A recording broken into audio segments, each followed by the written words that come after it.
Kindness is often seen as the ultimate virtue. Gentle, warm, nurturing, and morally pure.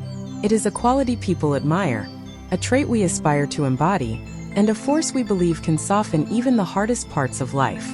But like any powerful human tendency, kindness has a shadow. When examined closely, this seemingly harmless virtue reveals a darker, more complex psychological side. The truth is that not all kindness comes from a healthy place, not all kindness leads to good outcomes, and not all kindness is recognized for what it truly is. Sometimes kindness hides wounds. Sometimes it masks fear. Sometimes it becomes a weapon. This deeper, more unsettling layer is rarely discussed, but it explains why some of the kindest people in the world often suffer the most, and why kindness isn't always the blessing it appears to be. There are people who give endlessly, not because they genuinely want to, but because they are terrified of what will happen if they stop. They have learned, sometimes from childhood, sometimes from painful relationships, that their value is tied to what they can offer. Their identity becomes fused with their ability to please others. They aren't simply being kind, they are surviving. This kind of kindness doesn't come from the heart but from fear.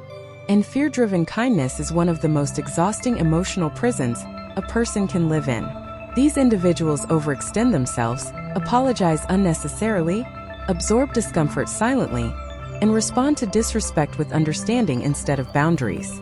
They mistake tolerance for love and self-sacrifice for strength, and they wonder why they feel drained, unseen, and quietly resentful.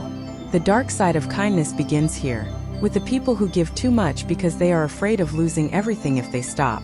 But the darker twist is that society often rewards this kind of self-destructive kindness.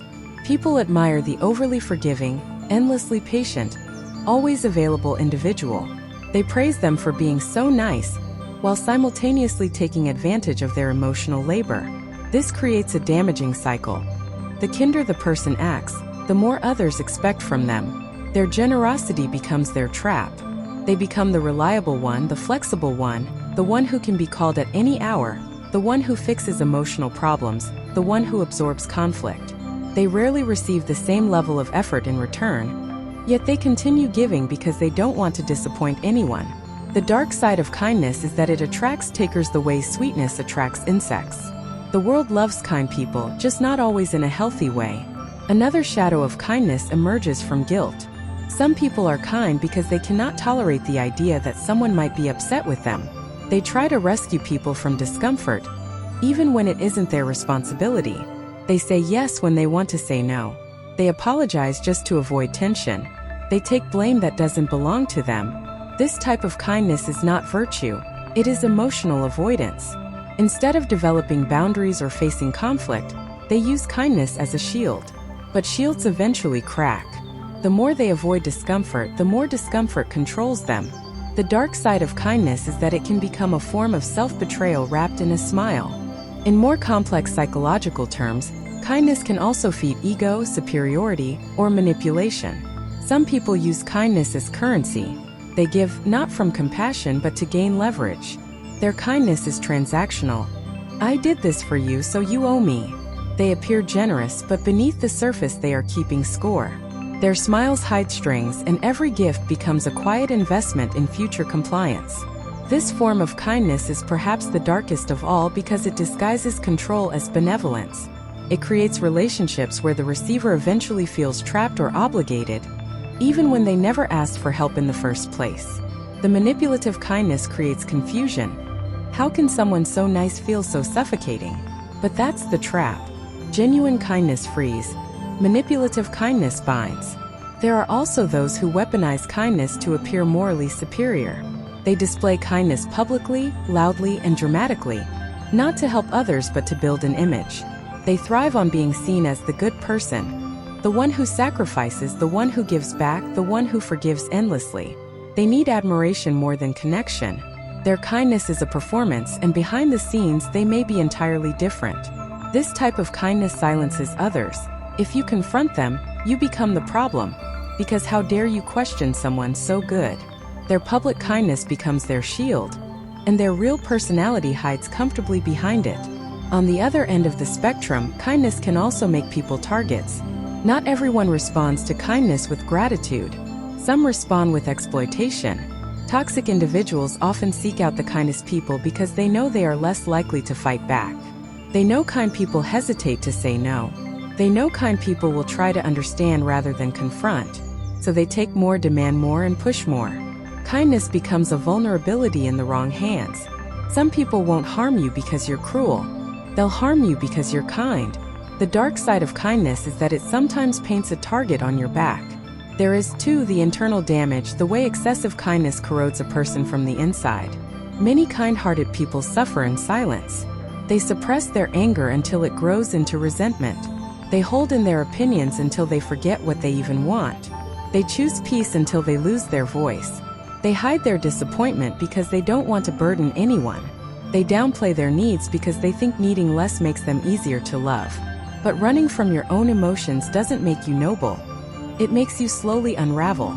The dark side of kindness is quiet emotional damage, invisible even to the one experiencing it. Even more subtly, kindness can distort relationships. When one person gives far more than the other, the balance becomes unhealthy. The giver assumes the role of caretaker, advisor, therapist, or savior. The receiver becomes dependent. Neither role is genuine love or mutual respect. It is an emotional hierarchy disguised as affection. Over time, the giver becomes exhausted, and the receiver becomes entitled. The relationship collapses under the weight of the imbalance.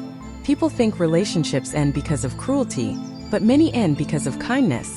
Unbalanced, unspoken, unreciprocated kindness that eventually becomes resentment. There is also the pain of the kind person who refuses help. They see themselves as the strong one, the helper, the dependable presence. Accepting help makes them feel weak, even though needing support is part of being human. They have been the rescuer for so long that they do not know how to be vulnerable. They comfort everyone else while suffering alone. Their kindness isolates them. It prevents them from forming deeper connections because they never allow themselves to be seen fully. They offer emotional warmth to everyone but themselves. The dark side of kindness is loneliness. Quiet, unacknowledged, and devastating. But the darkest truth of all is that many people become kind because they were broken before. Their kindness is a trauma response. They learned young that staying small, agreeable, and pleasing kept them safe. They learned that love had conditions. They learned that to avoid punishment, they had to anticipate the needs of others. These lessons become adulthood habits that look like kindness, but are actually survival strategies. Trauma-shaped kindness feels natural, even noble, but it comes from a place of fear rather than freedom. This kind of kindness isn't a choice, it's a scar. Yet despite all its shadows, kindness remains one of humanity's most beautiful qualities. The goal is not to stop being kind, but to understand the difference between healthy kindness and self-destructive kindness. Healthy kindness has boundaries. It does not drain you. It does not silence you. It does not come from fear, guilt, or a need for approval. Healthy kindness is a gift, not a burden. It honors both the giver and the receiver. It is rooted in self-respect. To escape the dark side of kindness, a person must unlearn the belief that love must be earned. They must learn that saying no is not cruelty, that boundaries are not selfish, and that choosing yourself is not betrayal.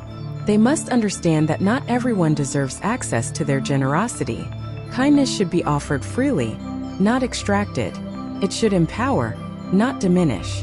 The kindest thing you can sometimes do is walk away, speak the truth, or protect your energy. Kindness does not mean allowing others to harm you.